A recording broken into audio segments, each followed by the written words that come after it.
दोस्तों नमस्कार। आपकी सफलता ही मेरा मिशन है। ज्ञान कोश एजुकेशन पर आपका अभिनंदन है। आज हम लोग प्रैक्टिस सेट 28 पढ़ेंगे और इसके पहले 27 प्रैक्टिस सेट इस चैनल पर अपलोड हो चुका है। आप उसको पढ़ लीजिए क्योंकि बहुत शानदार प्रश्न है और मैं कह नहीं रहा हूं, ऐसा नहीं कि मैं छोटी मुंह बड़ी बात नहीं कह रहा। आप लोग खुद बता रहे हैं कि सर ऐसे प्रश्नों का संकलन और कहीं किसी चैनल पर नहीं मिल रहा है, तो हमको बड़ा अच्छा लग रहा है कि मैं जो प्रयास कर रहा हूं कि आपके तक बेहतर प्रश्न पहुंचे, वो पहुंच रहा है। यही मेरा प्रसाद है, ये मेरा इनाम है। तो आइए हम लोग प्रश्न नंबर 1 की तरफ चलते हैं। पहला प्रश्न, बैल की खाल किसकी कहानी है? ए मोहनदास नेमिसराय, बी सूरजपाल सिंह चौहान, सी ओम प्रकाश वाल्मीकि और डी शिवराज सिंह चौहान। आपको 10 सेकंड का समय मिलता है। 10 सेकंड में आप अपना उत्तर लिख करके रख लीजिए। जैसे मैं उत्तर बताऊं आप उसे मिलान करिए और उसके बाद से जितना प्रश्न आपका सही हो रहा है, पूरे 20 में कितना प्रश्न सही हो रहा है, आप कमेंट करके हमें अवश्य बताएं, ताकि हमें बल मिलेगा कि मैं जो मेहनत कर रहा हूं आपके लिए वो सार्थक हो रहा है। चलिए, तो आइए सही उत्तर आपका हो जाएगा सी ओम प्रकाश वाल्मीकि। आइए प्रश्न नंबर दूसरा हम लोग देखते हैं। डाची किसकी कहानी है? डाची किसकी कहानी है? ए उपेंद्र नाथ अश्क, बी रांगे राघव, सी भीष्म साहनी या फिर डी मोहन राकेश। या किसकी कहानी आपको ये बताना है।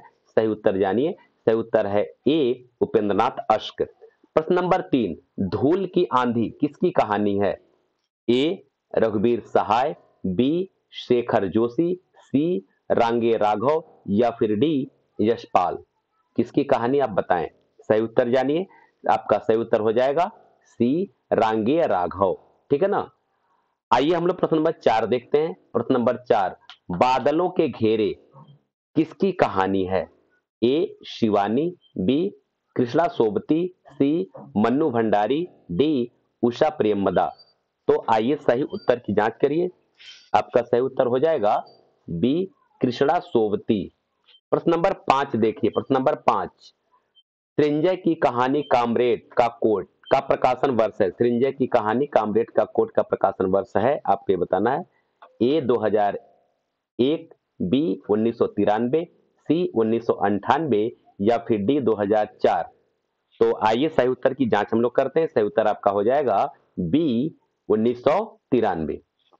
प्रश्न नंबर 6, सहज कहानी के प्रवर्तक माने जाते हैं। सहज कहानी के प्रवर्तक कौन है, आपको ये बताना है। ए अमृत राय, बी कमलेश्वर, सी राकेश वत्स या फिर डी महीप सिंह। तो सहज कहानी के प्रवर्तक कौन है बताएं। आपका सही उत्तर हो जाएगा ए अमृत राय। अमृत राय सहज कहानी के प्रवर्तक माने जाते हैं। प्रश्न नंबर 7, खुले गगन के लाल सितारे। खुले गगन के लाल सितारे यह उपन्यास किसका है? ए अलका सारावगी, बी मधु कांकरिया, सी वीणा सिन्हा या फिर डी अनामिका। इसमें से कौन सही आपको बताना है। सही उत्तर देखिए। सही उत्तर आपका हो जाएगा बी मधु कांकरिया। आइए प्रश्न नंबर 8 हम लोग देखते हैं। मन्नू भंडारी का उपन्यास आपका बंटी का प्रकाशन वर्ष क्या है? अब मैं आपको यहां बता देना चाहता हूं, जो प्रमुख उपन्यास हैं, जो प्रमुख रचनाएं हैं, जो प्रमुख कहानियां हैं, उसको अब नहीं पूछा जा रहा, इसको दिमाग में रखिए।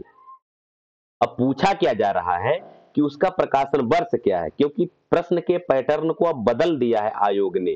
कैसे प्रश्न पूछा जा रहा है, इसको वहां तक आपको ध्यान इंगित कराने के उद्देश्य मैं ऐसा कर रहा हूं कि अब आपको सन भी याद करना पड़ेगा। पहले ऐसा नहीं था। आज के 21 के पहले की बात अगर किया, 2021 के पेपर की पहले बात किया, तो ऐसा कुछ इतना डीपली क्वेश्चन नहीं पूछा जाता था, लेकिन अब पूछा जा रहा है। तो मैं ये प्रश्न दे करके आपके सोच को वहां तक डेवलप करना चाहता कि आपको उसको भी तैयार करना है। चलिए, ज्यादा बात नहीं करना है क्योंकि आपका समय वेस्ट होगा। तो आइए हम लोग सीधे उत्तर को देखते हैं कि यह इसका प्रकाशन वर्ष क्या है। इसका प्रकाशन वर्ष है 1971। ठीक है ना। आइए प्रश्न नंबर 9 हम लोग देखते हैं। किस उपन्यास में मॉरिशस के परिवेश और नवीन यथार्थ का चित्रण है? अब आपको उपन्यासों के परिवेश के बारे में भी अध्ययन करना पड़ेगा कि किस परिवेश पर है उपन्यास का कथानक। ए पूछो इस माटी से, बी छोटी मछली बड़ी मछली, सी कुतो मनुष्य या फिर डी लौटेगा अभिमन्यु। यह आपको बताना है।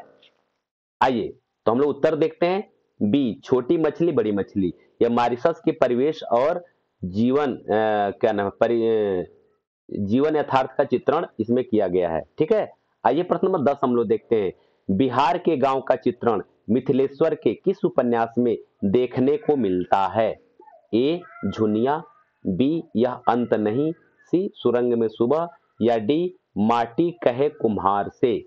तो ये चारों में कौन विकल्प सही है बताएं। आइए उत्तर देखिए, सही उत्तर आपका हो जाएगा ए झुनिया। आप 10 प्रश्न पढ़े और निस्संदेह आपको लगा होगा कि 10 प्रश्न में ही प्रश्नों का लेवल आपको पता चल गया होगा कि कितने अच्छे लेवल का प्रश्न है। ठीक है ना? तो अगर वीडियो अच्छा लग रहा हो तो एक लाइक और शेयर कर दीजिए, और आप नए हो तो आप इसको सब्सक्राइब कर लीजिए। मैं सिर्फ लाइक की बात करता हूं मित्रों, और लाइक से आपका कुछ नुकसान नहीं है, लेकिन हमें बहुत कुछ मिलता है। एक बल मिलता है, एक जो हम मेहनत करते हैं उसका एक तरह से समझिए कि उसका सार्थकता सिद्ध होता है कि चलो मैं जो मेहनत कर रहा हूं उसको लोग पसंद कर रहे हैं, अच्छा है, मैं सही ट्रैक पे हूं। चलिए प्रश्न नंबर 11 देखिए। कुतुब मुश्तरी किसकी रचना है? ए मुल्ला बजही, बी हुसैन अली, सी गेदुसराज, डी लल्लू लाल। ठीक है ना? इसमें से किसकी रचना है आपको बताना है। तो आइए सही उत्तर जांचिए, सही उत्तर क्या है? सही उत्तर है ए मुल्ला बजही। आइए प्रश्न नंबर 12 हम लोग देखते हैं। ब्रज भाषा व्याकरण किसकी रचना है? ब्रज भाषा व्याकरण किसकी रचना है आपको बताना है। ए जगन्नाथ दास रत्नाकर, बी लल्लू लाल, सी राम प्रसाद निरंजनी, या फिर डी सदल मिश्र। ठीक है ना? तो सही उत्तर आप देखिए, सही उत्तर हो जाएगा आपका बी लल्लू लाल। प्रश्न नंबर 13 देखिए। प्रश्न नंबर 13, मुतख बुतवारिक किसकी रचना है? ए मुल्ला बजही, बी गेसुदराज, सी मुंशी सदा सुखलाल, या फिर डी सदल मिश्र। यह किसकी रचना है आपको ये बताना है। तो आइए सही उत्तर देखिए, सही उत्तर आपका हो जाएगा सी मुंशी सदा सुखलाल। प्रश्न number 14, Agra school book society की स्थापना कब हुई थी आपको ये बताना है। आगरा स्कूल बुक सोसाइटी, ए 1809, बी 1833, सी 1832, डी 1830। इसमें आगरा स्कूल सोसाइटी की स्थापना कब हुई थी? सही उत्तर देखिए, आपका हो जाएगा 1833। प्रश्न नंबर 15, प्रश्न नंबर 15 देखिए। फोर्ट विलियम कॉलेज की स्थापना किसने किया था? ए मार्किवस Wellesley, B Gilchrist, C George Grierson, D William केरे। तो आप इसको ध्यान रखेंगे, फोर्ट विलियम कॉलेज की स्थापना, कभी कभी आप गलती से गिलक्राइस्ट को लगा देते हैं, जबकि ये सही नहीं है। सही उत्तर आपका है मार्किवस वेलेजली, इसकी स्थापना किया था। ठीक है ना दोस्तों? वीडियो कैसा लग रहा है कमेंट करके हमें अवश्य बताएं, और अच्छा लग रहा हो तो लाइक और शेयर कर लीजिए। प्रश्न नंबर 16 देखिए। चेकोस्लोवाकिया की पृष्ठभूमि पर आधारित उपन्यास है, कौन सा उपन्यास है चेकोस्लोवाकिया की पृष्ठभूमि पर आधारित? ए लालटीन की छत, बी वे दिन, सी शहर था शहर नहीं था, डी उसका शहर। तो आइए सही उत्तर जांचिए, सही उत्तर आपका हो जाएगा बी वे दिन। क्या हो जाएगा? वे दिन। प्रश्न नंबर 17 हम लोग देखते हैं। सुकुल बाबू किस उपन्यास का पात्र है? ए तमस, बी महाभोज, सी झूठा सच, डी आपका बंटी। ठीक है ना? सुकुल बाबू किस उपन्यास का पात्र है आपको ये बताना है। तो सही उत्तर देखिए, आपका सही उत्तर हो जाएगा बी महाभोज। ठीक है ना? प्रश्न नंबर 18 हम लोग देखते हैं। कितना अकेला आकाश यात्रा साहित्य के लेखक कौन है? ए नरेश मेहता, बी कमलेश्वर, सी विश्वनाथ तिवारी, डी रमेश चंद्र शाह। तो इसमें से कौन आपका उत्तर सही है? आइए, आपका सही उत्तर हो जाएगा ए नरेश मेहता। प्रश्न नंबर 19 हम लोग देखते हैं।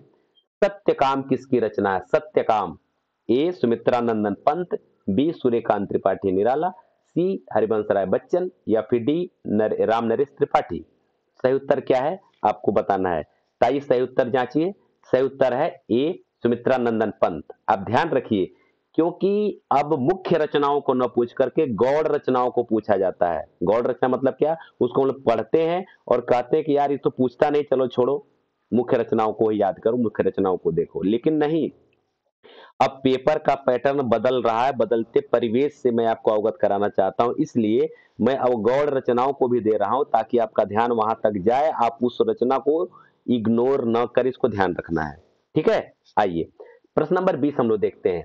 नीम के पत्ते किसकी रचना है? नीम के पत्ते, ए डॉक्टर नगेंद्र, बी श्रीधर पाठक, सी रामधारी सिंह दिनकर, या फिर डी माखनलाल चतुर्वेदी। तो ये नीम के पत्ते किसकी रचना, आपको ये बताना है। तो आइए हम लोग देखते हैं प्रश्न नंबर 20 का उत्तर, रामधारी सिंह दिनकर। तो दोस्तों अभी आप जाइएगा नहीं, 20 प्रश्न हम लोग पढ़ चुके हैं, लेकिन आपसे कुछ बात करना है और आपका राय जानना है। अभी आप जाइए नहीं। मैं ये कहना चाहता हूं, मेरे दिमाग में ये है कि हम हमारी ये अब जिससे मैं चाहता हूं कि एक जो प्रैक्टिस सेट हम लोग डालें, एक अनुभाग को लेकर के डालें, एक काल को लेकर डालें। जैसे मान लीजिए आदिकाल में शुरू करते हैं, तो कुछ प्रश्न आदिकाल से। आदिकाल के अंतर्गत रास साहित्य, रासो साहित्य, नाथ साहित्य, सिद्ध साहित्य सब है ना। तो उससे मैं चाह रहा हूं कि हर एक अनुभाग से स्पेशल वीडियो मैं आपको दूं, 30, 35, 40 प्रश्नों का। और उसको एक जब पूरा पार्ट पूरा, जिस मान लीजिए आदिकाल पूरा कंप्लीट हो जाता है, पूरा मिक्स करके उसमें से ज्यादा प्रश्नों का श्रृंखला बना करके देना चाहता हूं। इसमें आपका राय क्या है, मैं आपसे सुझाव लेना चाहता हूं। अगर आप तैयार हो तो अगले वीडियो में मैं ऐसा ही करने के लिए हूं, मैं उद्यत हूं, मैं चाहता हूं मैं ऐसा करूं, ठीक है ना। तो आप हमें कमेंट करके अवश्य बताएंगे, ठीक है। और अगर आपको मेरा मेहनत सार्थक लग रहा हो तो मैं कुछ आपसे नहीं मांग, सिर्फ एक लाइक मांग रहा हूं। शेयर करना ना करना आपकी मर्जी है। अच्छा लगेगा तो निस्संदेह आप शेयर करेंगे, हमें कुछ कहने की आवश्यकता नहीं है। और मेरे चैनल पर नए हैं तो आप इसको अवश्य सब्सक्राइब करेंगे, मुझे पूरा पूरा विश्वास और भरोसा है। अब तक आप हमारे साथ जुड़े रहे, इसके लिए आप सबको बहुत बहुत धन्यवाद। और अंत में लाइक, शेयर और सब्सक्राइब करना मत भूलिए। आप सबको एक बार पुनः बहुत बहुत धन्यवाद।